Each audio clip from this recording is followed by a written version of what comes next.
This episode brought to you by Stamps.com. Why go to the store to get stamps when you can have them printed right at home for your convenience?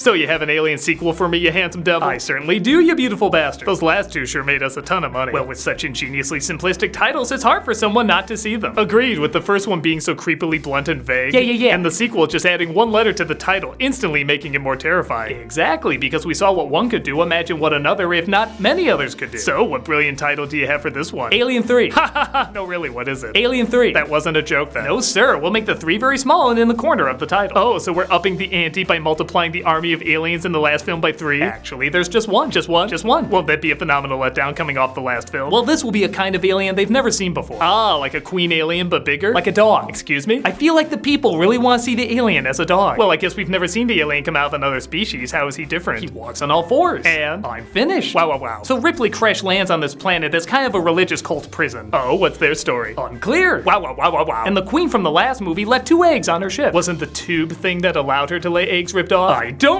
know. Fair enough. So the facehuggers try breaking into the pod of Ripley and her friends. Oh yeah, people really grew an emotional attachment to those characters. It'll be great to see him again. I killed them all. What? I killed them all. Bishop? I killed them all. Newt? I killed them all. Michael Biehn? Well, he dies in everything anyways. Well, that's true, but wow, won't people be upset? It's okay, I do it in a very tasteful way. Do tell. Well, we see Newt frozen in fear with a look of terror on her face. Sweet Mary. And the others will be mangled into gooey shards of flesh. Well, at least we'll get that painful moment over with quickly. Then they rip Newt open. Oh god. Yep, and Ripley watches to make sure there's no alien inside her. Isn't there a scanning device they use later that can just show you if there's an alien inside? Knock knock. Who's there? My back. It wants you to get off of it. Fair enough. So the alien kills off a bunch of forgettable characters who mostly look the same. Forgettable characters are tight, but they pour a bunch of hot lead on him to finally kill him off. Why didn't they just shoot him? Seemed to work in the other movies. Because they have no guns. A prison has no guns. Well, remember, it's a religious cult, so that somehow makes it safer. That's what I'm going with, yes. Wow. But then they discover Ripley has an alien inside her too. Oh no. Oh yes. They're gonna have to think super creatively about how to get it out of her. Actually, it'll be incredibly simple. Hardly an obstacle to overcome. Proceed. She just kills herself. That's it, she just kills herself. Well, Terminator 2 did recently, and that was a big hit, so I'm gonna do exactly that. Doesn't this make the previous movies completely pointless, though? Well, where the other 2 films were about survival, this one's about how everything sucks and screws you over in the end. Like what we're clearly doing to the audience. Yeah. Sounds like a winner. You know this conversation sounds eerily similar to those pitch meetings they do on Screen Rant. Agreed. Afraid we're ripping them off? No, I think it's an homage if we just acknowledge we're ripping them off. We'll just put a link here. Those videos are pretty funny. I'm insanely jealous of Ryan George's writing. So anyway, it sounds like we're at least bringing the Alien movies to a close. Oh yeah, killing off the main character mixed with the reactions we'll get from this, it'd be insane to keep these films going.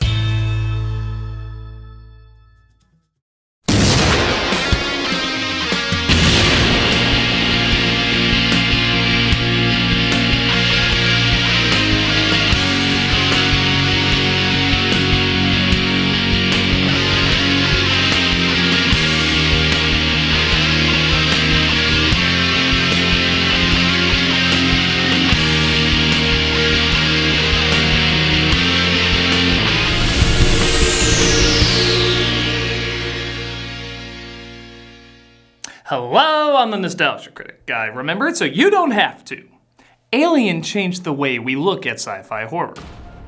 While there were certainly mature sci-fi horror films before it, they often had kind of a corny vibe, and most of them, not unfoundedly so, focused more on ideas rather than the monster. The ones that focused on the monster were usually over-the-top B-movies. You like jazz? No! Alien both focused on the monster and didn't focus on it, keeping it in the shadows and having the way it procreates be as terrifying as the monster itself. It was slow, patient, dripping with atmosphere, and above all, scary. Aliens was more than a worthy follow-up. Though having more of an action-themed focus, it was still intense, gory, scary as hell, and upping the nightmares with not just more than one alien, but an alien queen. Not only giving us a ton more of these monsters, but also one of the most kick-ass sequels ever made. Then they made what everybody declared the worst of the Alien movies at the time, Alien 3. God, how blissfully ignorant we were.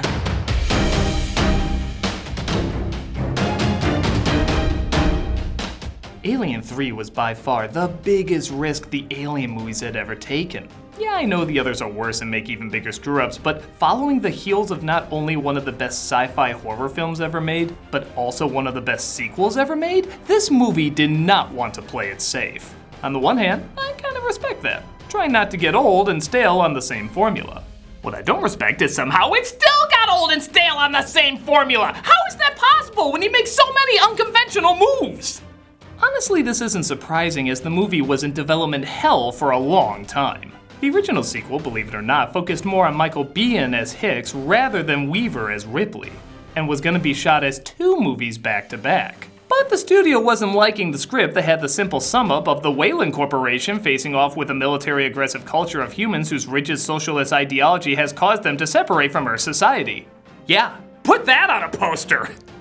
The next try at the script involved the aliens coming to Earth and everyday people rising up to stop them, escaping a domesticated biodome city. The story and characters seemed dry though and failed to grab most people who read it. The next involved being trapped on a monastery satellite with monks. The one after that involved being trapped on a prison planet. Unable to choose and with time running out, they just decided, do them both.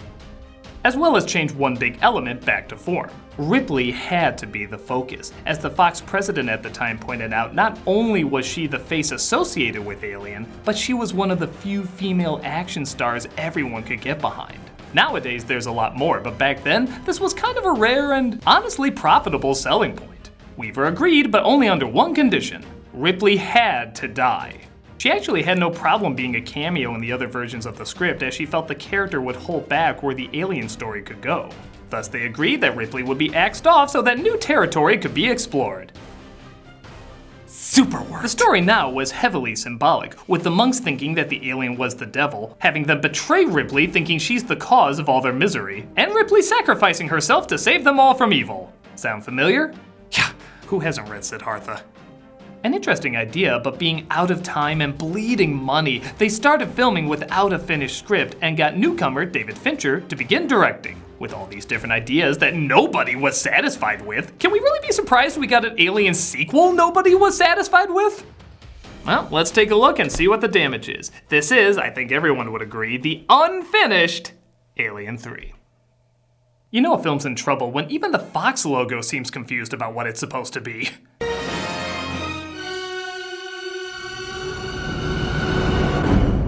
It's almost as if it realized it was in Alien 3 and was like, oh hell no, I'm getting out of this shit. The opening honestly sets the uneven feel of the entire movie, as we see an alien egg on board Ripley's ship trying to break open the cryogenic pod. This is going to be the last time we see many of these major players from the last film alive, but it seems more interested in showing who the costume designers were than what happens to the people you spent a whole movie worrying about. Stasis interrupted. Oh no, the alien's honor! Oh, good to know who designed the alien effects. Can you maybe cut back to the people I'm invested in? Oh my god, what's happening to her? Editing, cool, great. Can I see how you're gonna rip my heart out, please? Jesus Christ, it's on fire! I don't care who the director of photography is! If you can't even do suspense in your opening minutes, what chance does the rest of the movie have?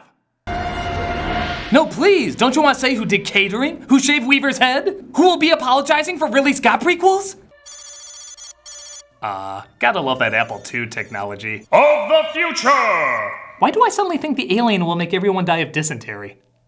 The escape pod is discovered by a group of men, as well as a fake-out. Mask! As we get arguably the most audience-pissing off moment in the Alien movies, again for a while. All the characters who survived the last film, dead.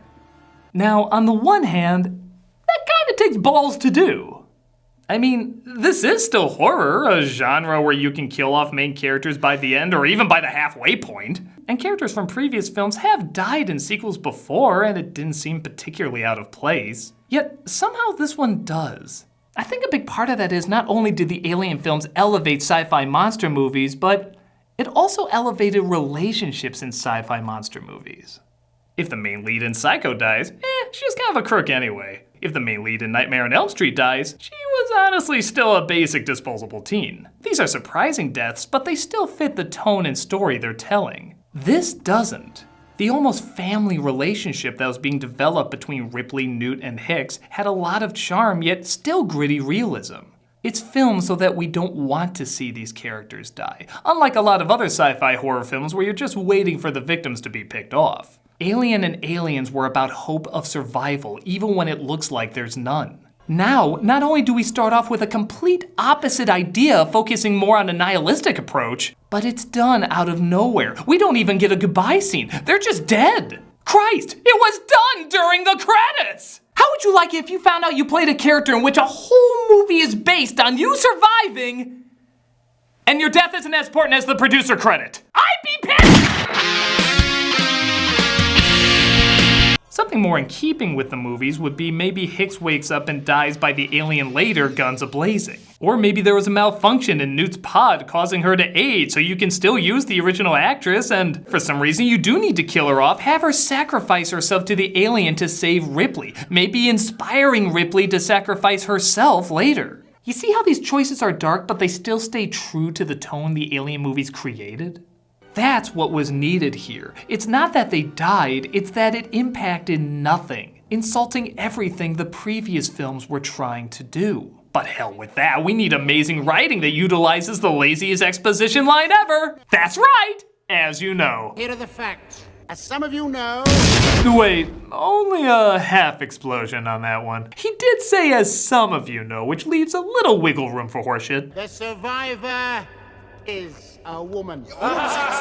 So the setup is confusing, to say the least. Apparently this is a prison, but it's also a heavily religious prison, where there's celibate, there's no weapons, and the prisoners and guards see absolutely no problem with this. This is a maximum security prison, and you have no weapons. We're on the honor system. Yeah, that was said as a legitimate line in an Alien movie. An entire prison is on the honor system. If you're in prison, you can't be trusted with the honor system. It's why you're in prison. Do they really think this is how jails in the future are going to work? Now, Harry, I want you to be kind to your new cellmate and don't kill him like you've killed dozens of people in the past. Okay. You killed him, didn't you? I did. Well, here is a beautiful woman to take his place. Do not have relations with her. You had relations with this woman, didn't you? I did. Well, feel free to roam around the prison, just don't do anything destructive. You did all those things I said, didn't you? I did. This prison sucks. So Ripley is woken up by a doctor named Clemens, played by Charles Dance. The doctor? My name is Clemens. When you're on my watch, it's Clement time. Been working on that one for a while. We're very bored here. What's that? It's just a little cocktail of my own mix. You know, maybe one of the reasons this world is so difficult to understand is everybody mumble whispers. Better, I'll give you some clippers and you can attend to your private. Here. Fury 161. No indication. What? There's no sign of infection. Chest. Thanks for what you said. What? I just wanted to say thanks Hello, for my what name you is said. Elena Grama. This poem kills like fish. Here we are.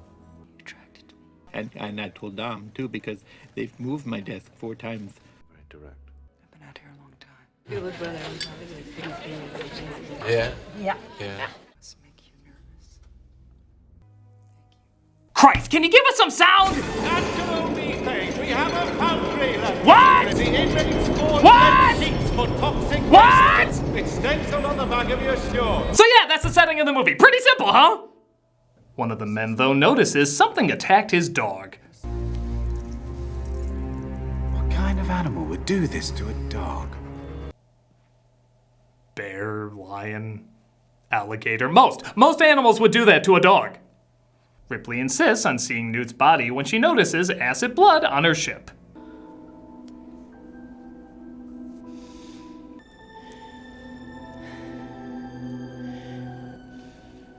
I don't know what's going on, but you should really get her away from that corpse. Hi, I'm Newt. I'm still alive, and you saved me, Ripley. Get her away! Happily forever. Well, that was certainly rough to get through, but at least the worst is behind us. You have to see inside of her. Sweet whipped creamy Jesus.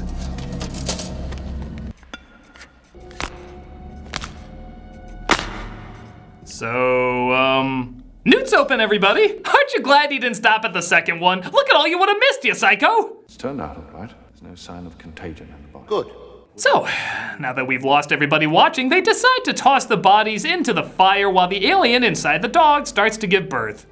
This is the end, my alien, the end. Why are the innocent punished? Why the sacrifice? Why the pain?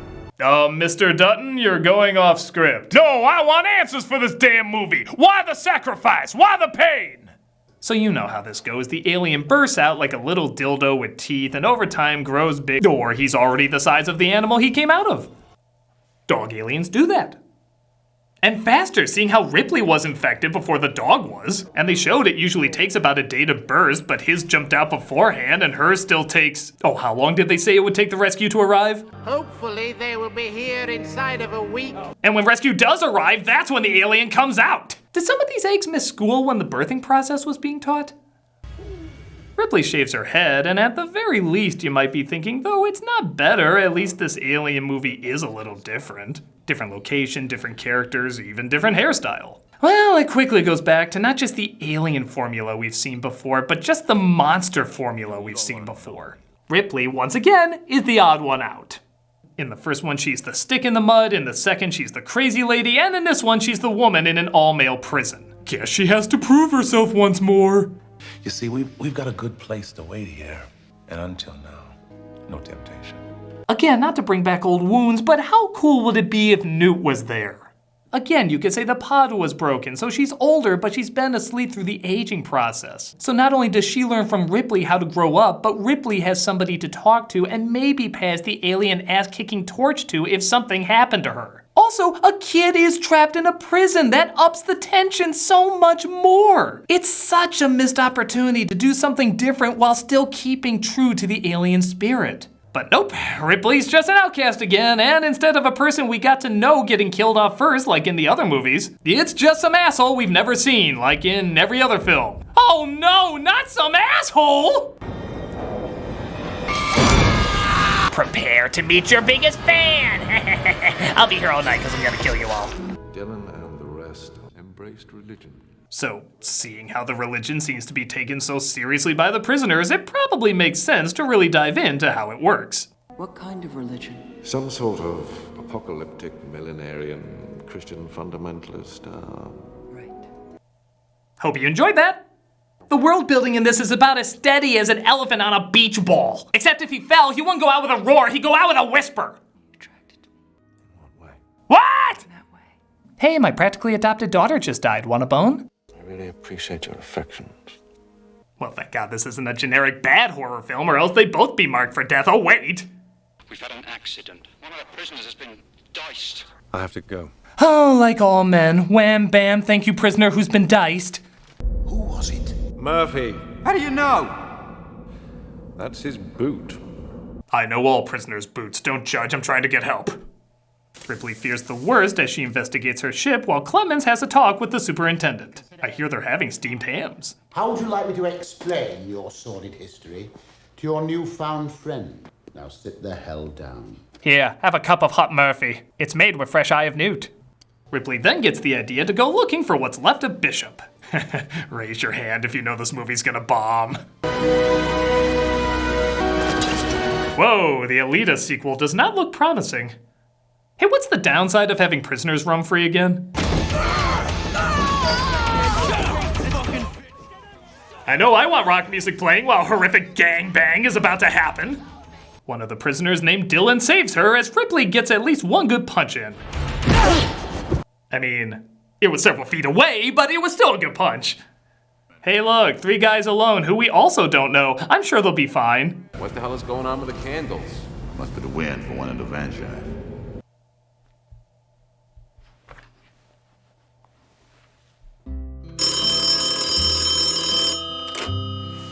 Hello? Hi, Wind. I don't know for sure, but I might finally have a role for you. Oh, thank goodness. Do you know how many times in a movie they're all like, it's the wind, it's the wind. Yeah. But it never really is the wind, is it? It's always some big ugly monster that's too stupid to notice. Well, this might finally be your big break, buddy. Oh, thank goodness. Thank the Lord above. Oh, there's finally a job for me. Oh, wait. No, sorry. It's a monster. No! This is my time to shine. The wind will have its day. Sorry, buddy.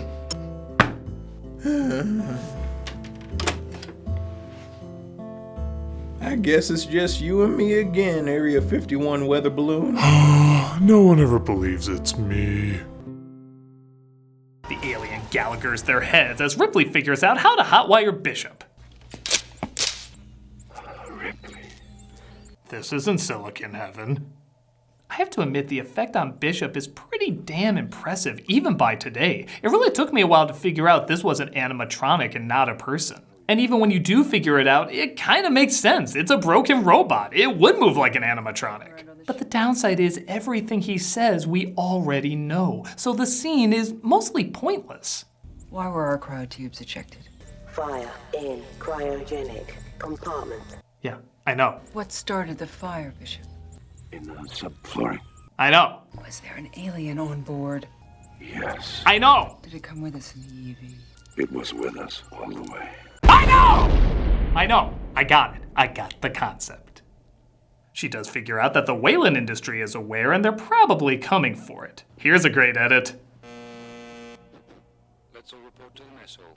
It's the, did I get a shot of the lens cap? Oh, who cares? We advent calendar Newt's body. Everyone's gonna hate us anyway edit. Isn't there any way off of this place? No. They are sending somebody to pick you up quite soon, I know. What? They're just now telling her this? Oh yeah, you're stuck in a planet where a bunch of guys tried to force themselves on you. Oh, by the way, you didn't want to know if there was a way out of here, did ya? Well, I was gonna wait and tell you until after you left, but... And because this film likes to kill the only likable people in the series. At least let me die on the shitter being crossbowed by a dwarf. It's more dignified. It's cool, baby. Just getting this shot for the trailer. And we're good. Let me know how Joss Whedon makes the next one even worse. Ripley tries to warn everyone, but they find out themselves okay. Fuck! Ripley and the Doctor were like the only characters I remember in this film! What's our names again?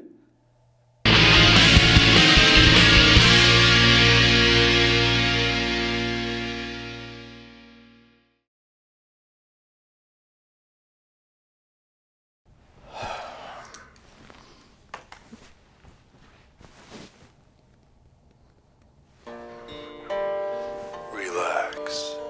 Breathe in, breathe out. Imagine yourself on a beach and think of stamps. Wonderful, beautiful stamps. Stamps you can get at Stamps.com! Relax. Feel comfortable knowing that you don't have to go to the post office. And who's got time for all that traffic, parking, and lugging around all those packages? It's a real hassle! That's why you need Stamps.com! One of the most popular time-saving tools for small businesses. Stamps.com eliminates trips to the post office and saves you money with discounts that you can't even get at the post office. I'm not gonna scream anymore. I lied! Stamps.com brings all the amazing services of the U.S. Post Office right to your computer. Feel at peace knowing whether you're a small office sending out invoices, an online seller shipping out products, or even a warehouse sending thousands of packages a day. Stamps.com can handle it all with ease. Are you afraid I'm going to scream again? Well, just stop it! Ease yourself to sleep knowing you can simply use your computer to print official U.S. postage 24/7 for any letter, any package, any class of mail, anywhere you want to send. That's a lot of any's. Once your mail is ready, just hand it to your mail carrier or drop it in a mailbox. It's that simple. Fear not, for I will not scream in a high-pitched voice anymore. With Stamps.com, you get 5 cents off every first-class stamp and up to 40% off priority mail! You see, that was a slightly lower-pitched scream. Not to mention it's a fraction of the cost of those expensive postage meters! I love you. I don't know why I said that. Anyway! Stamps.com is a no-brainer, saving you time and money. It's no wonder over 700,000 small businesses already use Stamps.com. Listen closely now because I'm going to scream really loud. Your viewers can get a special offer that includes a 4-week trial plus free postage and a digital scale. Just go to Stamps.com, click on the microphone at the top of the homepage, and type in Nostalgia. That's Stamps.com, enter Nostalgia. Are you relaxed yet? Well, then we'll have to blow up your head. Go to Stamps.com and enter Nostalgia for a 4-week trial. Unless you want your head to explode.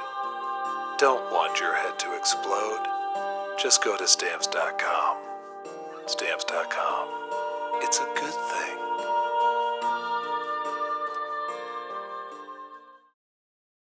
Want to see us in the Chicagoland area? Well, Saturday, June 29th, we're going to be at Hollywood Palms for Walter Benaziac's cinematic opus, The Infinity Trinity. Doors open at 6, there will be a meet and greet beforehand, signing autographs, taking pictures. The screening starts at 7, and there'll be a Q&A to follow. You can get more information as well as seeing the trailer by checking out the link in the description.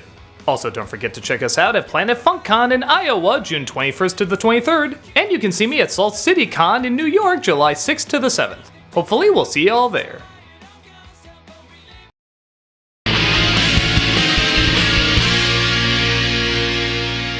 So it looks like it's only Ripley and the prisoners who are left. Boy, this is gonna be intense given their last encounter. Or it's never mentioned. You take charge. I'm not the officer type. The group wants Dylan to be the leader, but he's not interested. So he suggests Ripley. Hey sister, what about you? You're an officer. How about showing us a little leadership? It's gonna take Fincher 3 more years to figure out what he's doing. We need a real leader! I haven't seen one exactly like this before. Moves differently. Oh, I hate moving differently! The others were afraid of fire. So they plan to trap it in the toxic waste disposal, displayed here like the entrance to a haunted roller coaster. But not everyone believes in Ripley, especially those who just a second ago believed in Ripley. Why should we put our ass on the line for you? Oh, maybe because literally 5 minutes ago you were suggesting that? How about showing us a little leadership? Why should we put our ass on the line for you? What's that, Mother? Yeah, she does look like one of our stuffed birds. People reaching for things in horror films always live, right?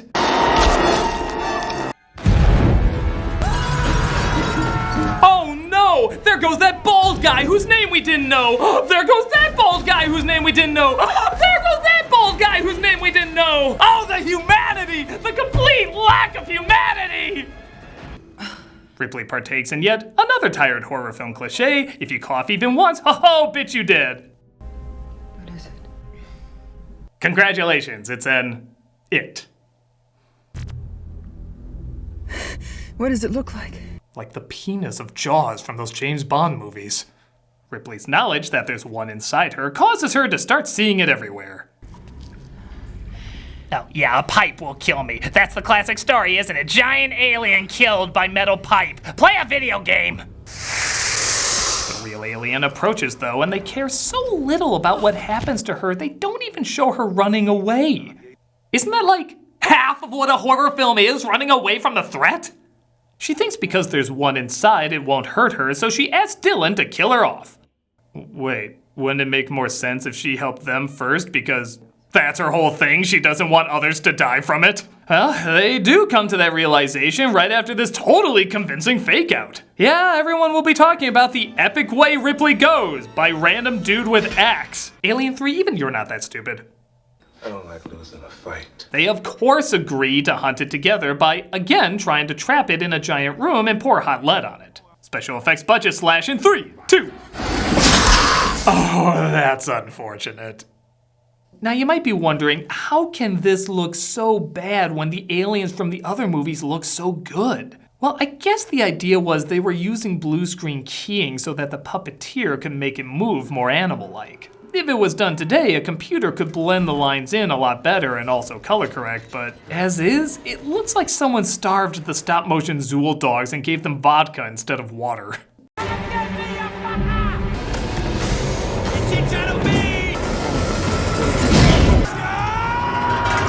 You know, one of the reasons this climax isn't suspenseful is we have no idea where anything is. Granted, in the original, the people couldn't always make out where they were, but it was from their point of view, so that made it scary. Here, it's mostly from the alien's point of view. So if we don't know where he is, we really don't care. Is the alien close to being caught? Is he supposed to go down this way? The place is a maze, so any fear of where he is or isn't supposed to be is completely lost. You could literally show them anywhere and it wouldn't matter.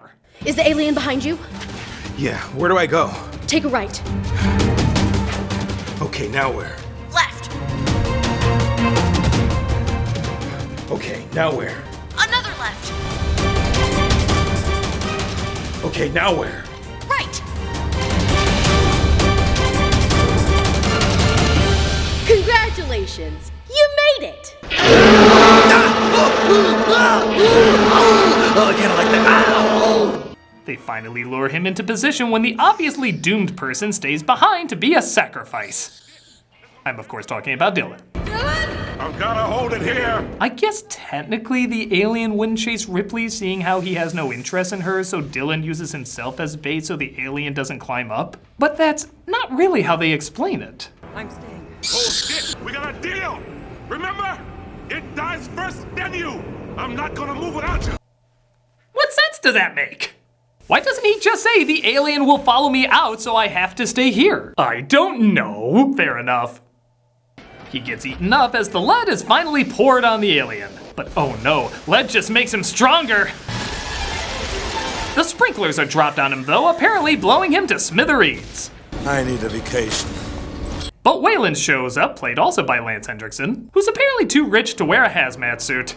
The company sent me here to show your friendly face, to demonstrate how important you are to us. They'll also kinda send me in the past in a parallel universe. Who knows anymore with these movies? Ripley knows they won't destroy the alien inside her, even though they say they can take it out, letting her live. So she decides to take matters into her own hands. Or rather, T2's hands, but everybody's made that joke. They shoot the guy controlling the rig and I guess ran out of bullets because they never try again, and Ripley launches herself into the orange abyss. Hey there, you got a movie for me? A worst mother ever!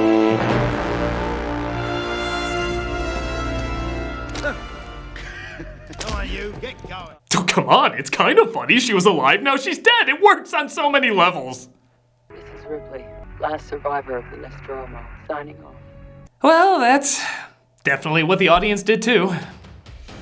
Alien 3 was not a critical or box office hit in the States. I think a lot of that is because it kind of does the opposite of what a sequel is supposed to do. Rather than add, it takes away.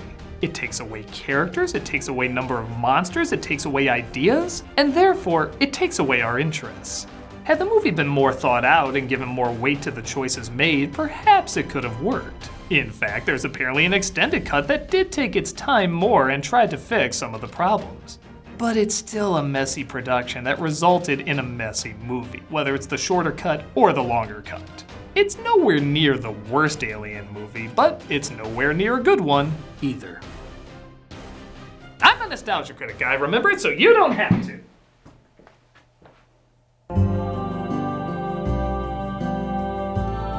Be strong, Wind. Be strong.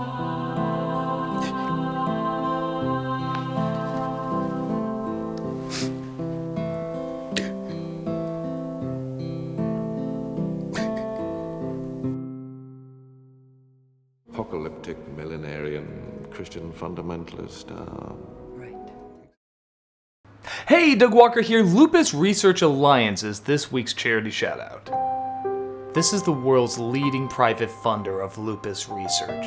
If you're unfamiliar, lupus is a serious disease that can affect anyone, usually women between the ages of 15 and 44. While the cause is unknown, lupus is an autoimmune disease in which your immune system attacks healthy cells by mistake. That can potentially damage many parts of the body. There isn't a known cure for lupus, though effective treatments are available, and this organization plays a big part in making it available and advancing its research. Funding has led to key discoveries that are improving diagnosis and therapies, while enabling researchers to find the way toward prevention and ultimately a cure. If you look at their site, you'll see 100% of their funds goes to research programs, so it's definitely worth every penny you spend.